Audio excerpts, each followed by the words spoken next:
the force is given in terms of time t and displacement x by the equation F is equals to a cos bx plus c sin dt. The dimensional formula of AD by B is, तो बोला जा रहा है कि हमारा पास में जो force है, ठीक है ना, in terms of time and displacement as an equation हमें इस प्रकार से दिया गया है।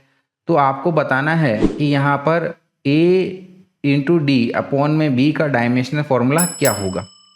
तो देखिएगा डियर स्टूडेंट, जो हमारी फोर्स की इक्वेशन हमें दे रखी है उसको एक बार देख लेते हैं। ये क्या है हमारा A cos bx plus C sine dt। तो यहाँ पर हमारा कुल मिला के मोटिव यही रहेगा कि A का डायमेंशनल फॉर्मूला, D का डायमेंशनल फॉर्मूला और B का डायमेंशनल फॉर्मूला ऑब्टेन कर लेते हैं।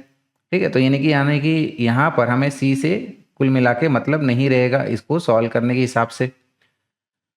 तो देखिएगा, सबसे पहले यहाँ पर हम लोग कह सकते हैं कि ये जो कॉस थीटा है, ठीक है, थीटा हमारा b इंटू एक्स से बन रहा है, लेकिन थीटा तो हमारा डायमेंशनलेस क्वांटिटी होता है। यानी कि हम लोग कह सकते हैं कि हमारा डायमेंशनल फॉर्मूला ऑफ bx जो है वो डायमेंशनलेस यानी कि 1 के बराबर होना चाहिए। सो वी कैन से कि dimensional formula of b is equals to 1 upon में डायमेंशनल फॉर्मूला ऑफ x, और x लेंथ है यानी कि एक प्रकार से ये डायमेंशनल फॉर्मूला हो जाएगा l की पावर -1।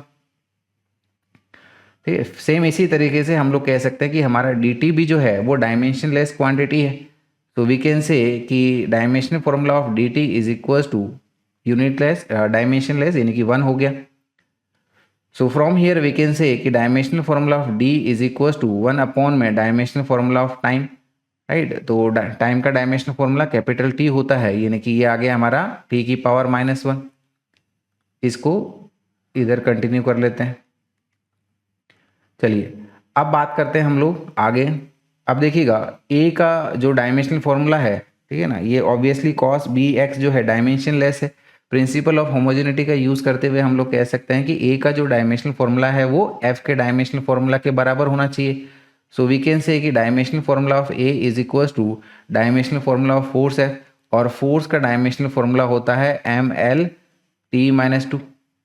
तो यहाँ पर अब हम लोग को b d a का डायमेंशनल फॉर्मूला मिल चुका है, तो यहाँ पर क्यों ना अब इस इक्वेशन में हम लोग सब्सटीट्यूट करके इसको सॉल्व कर लेते हैं।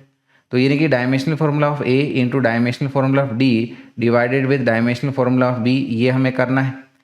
a का डायमेंशनल फॉर्मूला, ठीक है ना, ये हमारे पास आया हुआ है, क्या है, फोर्स का जो डायमेंशनल फॉर्मूला है विच इज mL/t-2। d का डायमेंशनल फॉर्मूला t-1 और b का dimensional formula this is l-1। तो अल्टीमेटली हमारा डायमेंशनल फॉर्मूला इसका क्या आ रहा है ना, ये m एज इट इज, ये l2 हो जाएगा और t की पावर -3 इस तरीके से आ जाएगा। यानी कि ऑप्शन में देखें तो हम लोग हमारा ऑप्शन बी को सही आंसर इसका ऑब्टेन कर पा रहे हैं। तो सही आंसर हो गया हमारा ऑप्शन बी।